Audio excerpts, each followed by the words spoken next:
मौलाना सरदार अहमद साहब रहमतुल्लाह अलैह के पास ना एक बूढ़ी अम्मा अपना बेटा छोड़ गई। तो हजरत साहब ने कुछ 2, 4, 5 महीने रखा। तो बाद में उसकी अम्मा को बुला के कहा कि भाई तू बेवा है, बेटा तेरा यतीम है, मैं नहीं चाहता कि इसका वक्त ज़ाया हो। ये पढ़ने वाला कोई नहीं, सारे नहीं भाई पढ़ने वाले होते। अब यहाँ उलमा बैठे हैं, मैं बेअदब भी ना हो जाऊँ।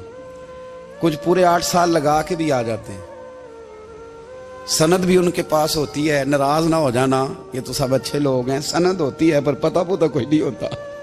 ये आला हजरत ने लिखी है बात। सनद होती है, पूरी डिग्री होती है, उस पर कई लोगों के साइन भी होते हैं। तो बहुत सारे तालिब इल्म ऐसे होते हैं जो मदारस में कहते हैं मैं फाजल फलां हूँ, लेकिन कोई शय पास। तो मौलाना सरदार अहमद साहब मुहद्दिस आज़म पाकिस्तान रहमतुल्लाह अलैह उस बूढ़ी को कहने लगे तेरा बेटा कुंद देना है, पढ़ना पढ़ाना इसने कुछ भी नहीं, तो यतीम बच्चा है, कल को तो कहेगी कि मेरे बेटे ने वक्त ज़ाया किया तो वापस ले जा। बूढ़ी अम्मा रोने लग गई, कहने लगी मैं पढ़ाने तो नहीं लाई थी, मैं तो आपको रब का वली समझती हूँ, मैं तो नौकरी कराने लाई थी। नौकरी हजरत अनस बिन मालिक कहते हैं मेरी अम्मा भी हुजूर की बारगाह में दे गई थी। हुजूर की बारगाह में ये नहीं कहा था कि या रसूलल्लाह पढ़ा दें, हाँ हाँ मैं जिम्मेदारी से बात कर रहा हूँ। ये नहीं कहा था हुजूर मुजाहिद बना दें, ये थोड़ी कहा था कि या रसूल अल्लाह सल्लल्लाहु ताला अलैहि वसल्लम से मुफस्सिर मुहद्दिस मुहक्किक मुफ्ती बना दें। हजरत अनस की अम्मा कह गई थी सोनिया जब तक ये रहेगा ना आपकी नौकरी करेगा, ये घर के काम काज करेगा, ड्यूटी करेगा, हुजूर ये आपकी नौकरी करेगा। तो मेरे महबूब ने फिर दुआ कर दी, अल्लाह इसे बरकत अता फरमा। तुम समझता है खिदमत वाला खाली रह जाता है?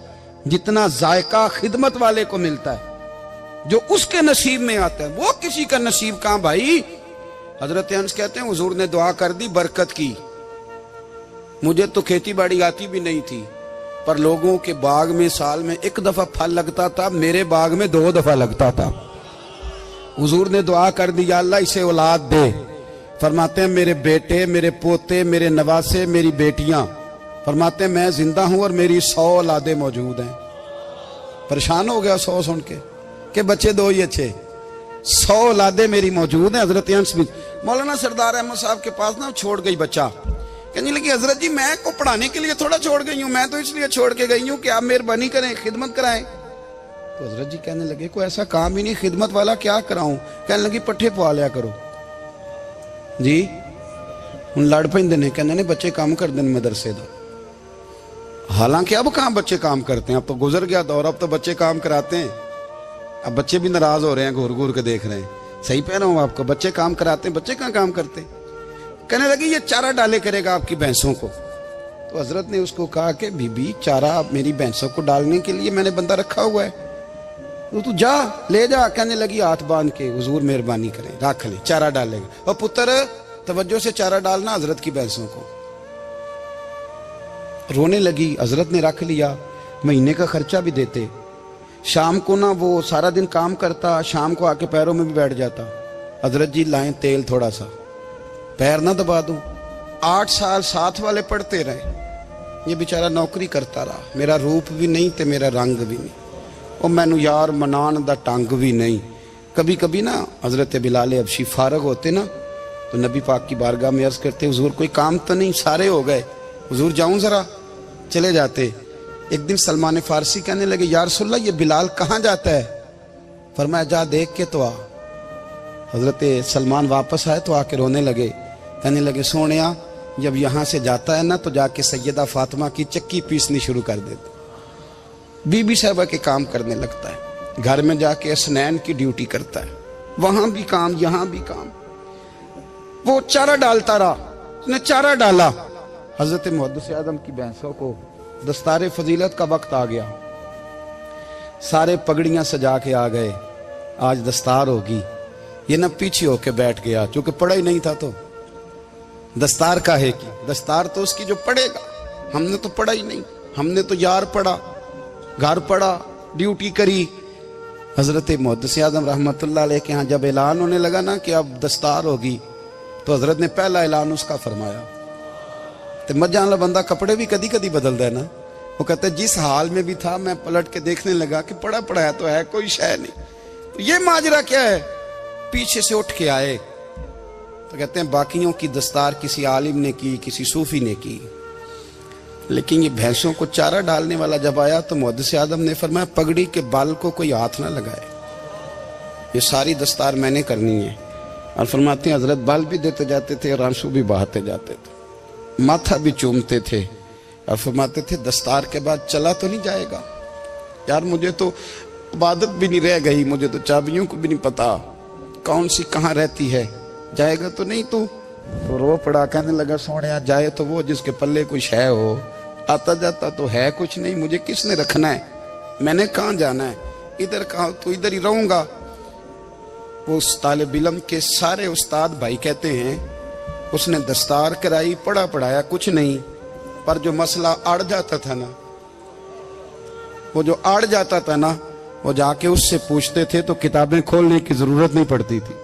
मौलाना अमजद अली साहब आजमी रहमतुल्लाह अलैह फरमाते हैं यकदम आला हजरत का दरवाजा खुला, ये भी मेरे आला हजरत की जिंदगी है, इसे भी देख, यकदम दरवाजा खुला तो बूढ़े इमाम के पैरों में जूता कोई नहीं और आला हजरत सर पट दौड़े। मैं करीब गया, मैंने कहा हुजूर मैं सदके जाऊं, कहां जा रहे हो? कहने लगे किसी ने बताया मेरा मुर्शद का बेटा रेलवे स्टेशन से गुजरने वाला है, अमजद अली देर न कर यार, कहीं शहजादा नाराज ना हो जाए, मेरे मुर्शद का बेटा, मेरे शेख का पोता, यार जरा जल्दी कर। कहते हैं आला हजरत दौड़े रेलवे स्टेशन पे, उन्हें अगर फतवे लिखने आते थे किल के रजा है खंजरे खूंखार बरकबार, तो वो ये भी कहा करते थे कैसे आकाओं का बंदा हूं रजा, बोल बाले मेरी सरकारों के। दौड़े गए रेलवे स्टेशन पे और बूढ़े शेख सदरुल शरिया कहते हैं मैंने कहा हुजूर मैं ना चला जाऊं? कहने लगे ना पुत्र, मैंने बड़ा नमक खाया उस घर का, मैंने बड़ी नौकरी करी है, मेरी अपनी ड्यूटी है, तुम्हारी तो नहीं ना। मेरे शेख फरमाते रेलवे स्टेशन पे हजरत खड़े हैं तो एक मुसाफिर उतरता, उसके करीब जाते अदब से सलाम लेते तो कहते मारेरा शरीफ से तो नहीं कोई आया? कहते वो मुसाफिर गुजर जाता, दूसरा आता तो फिर करीब जाते, कहते वो उसके आस्थाने से तो नहीं आए, उधर से तो नहीं कोई आया। कहते सारे गुजर गए, जिन मुसाफिरों ने उतरना था उतर गए, ट्रेन चल पड़ी। तो मैंने कहा हुजूर किसी ने आपको गलत इत्तला दी थी, शहजादे तो आए नहीं।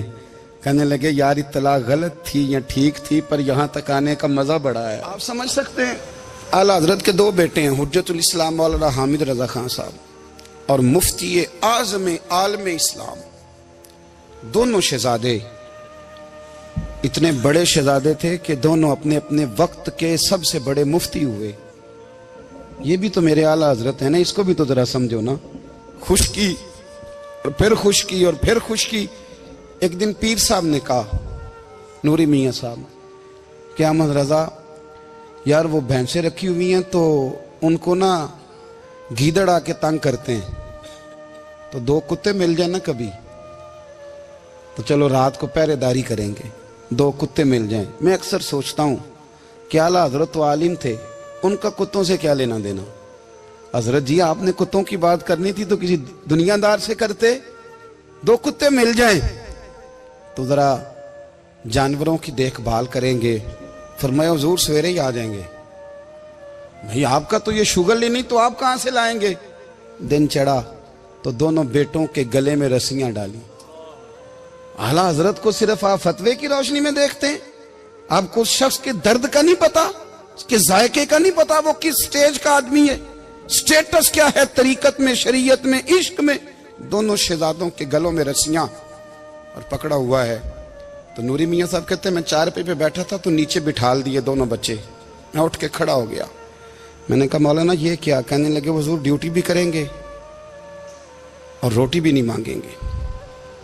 जिन्हां तना विच इश्क न रचिया कुत्ते ना थी चंगे, मालक देकर राखी कर दे साबर भुखे नंगे। किधर गया ज़ौक़, किधर गया वो दर्द?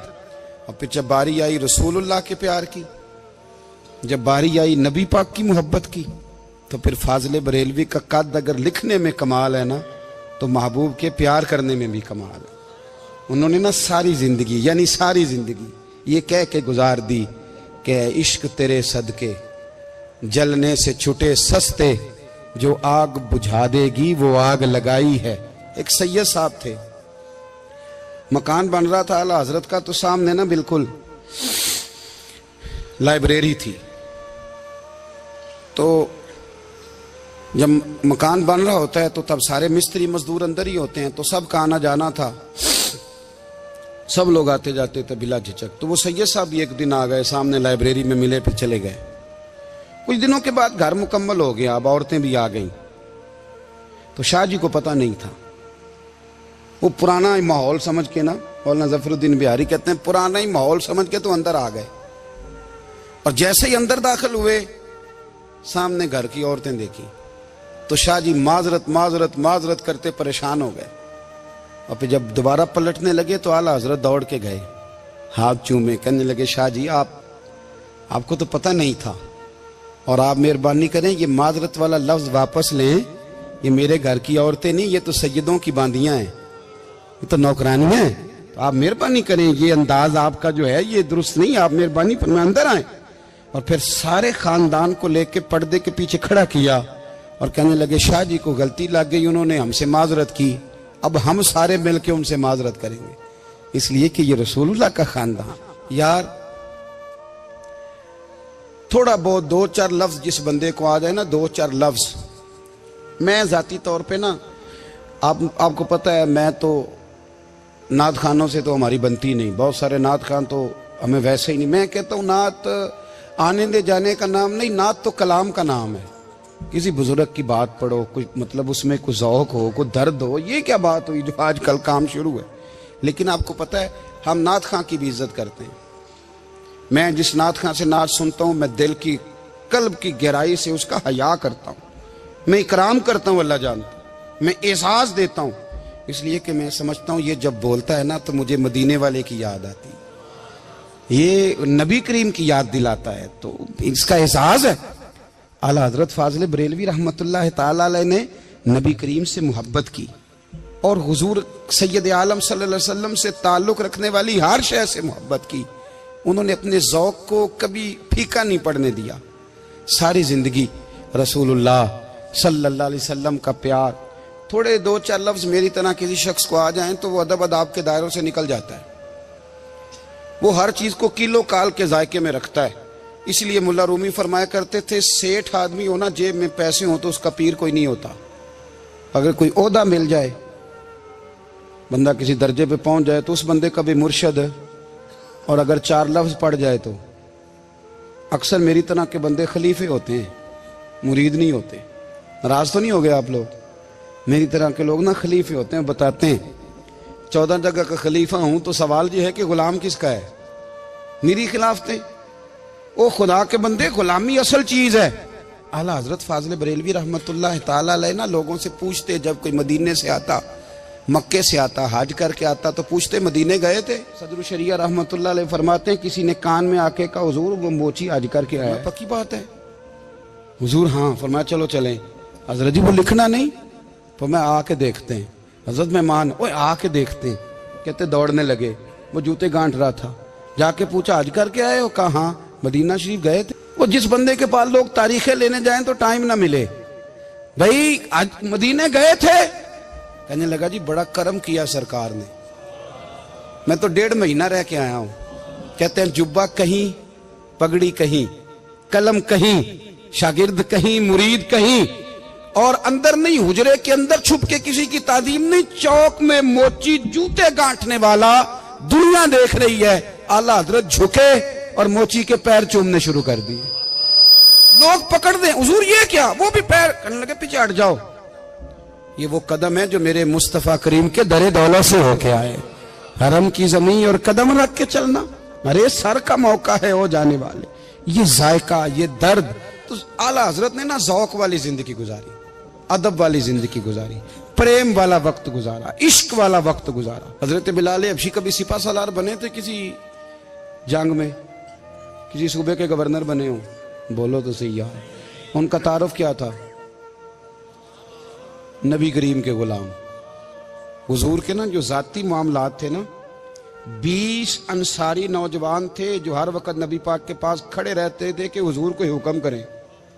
20 और 34 से लेकर 40 तक गुलाम हर वक्त हुजूर की बारगाह में रहते। हजरत बिलाल हुजूर के जाती मामलात की खिदमत करते थे। कोई ऐसी वो जो तबलीग की या दावत की या जंग की या जिहाद की कोई ड्यूटी नहीं वो करते, जाती खिदमत सरकार की।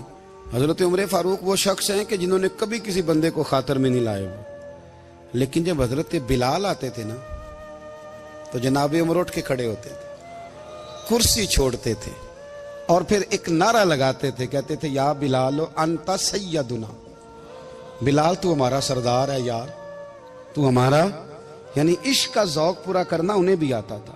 इसलिए मेरा मशवरा है, मेरी राय है, और जो मेरा हुक्म मानने वाले हैं उनके लिए मेरा हुक्म है कि ज़ौक ना कभी भी खराब करना, कभी भी ना ज़ौक ना खराब करना, अपना लुत्फ। मैंने कई दफ़ा, मैं पहली दफ़ा मदीना शरीफ हाजिर हुआ तो एक बाबा जी मेरे आगे आगे थे, तो उनको ना धक्के मार रहा था। वो सामने खड़े होते हैं ना, अल्लाह खैर फरमाए, अपनी अपनी ड्यूटियां ना, उनकी भी एक ड्यूटी है ना जी। तो वो धक्के मार रहा था तो बाबा उसे कह रहा था तेरी खैर होवे पहरेदारा, रोजे दी जाली चुम लैन दे। उन्हें फिर धक्का मारिया तो फिर उन्हें कहता तेरी खैर होवे पहरेदारा। मैंने, वो बिल्कुल अनपढ़ बाबा जी थे पर मुझे उन्होंने बहुत बड़ी बात समझा दी, मैंने उनसे बड़ा सीखा, मिंबर पे जिक्र कर रहा हूं। वो तीसरी दफा फिर धक्का मारा, तेरी खैर होवे पहरेदारा, रोजे दी जाली।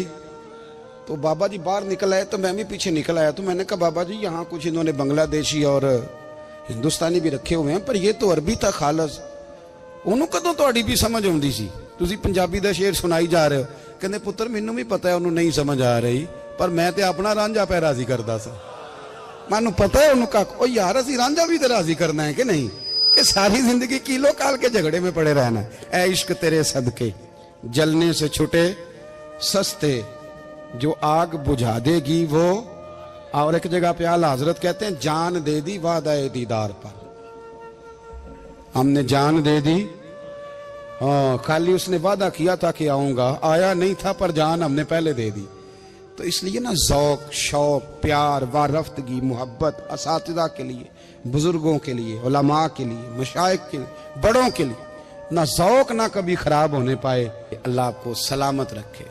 और कुछ दुआएं मैंने दे दी हैं, कुछ अल्लाह जानता है मेरे दिल में हैं, वो मैं देता रहता हूँ। अल्लाह आपको हमेशा शाद व आबाद फरमाए।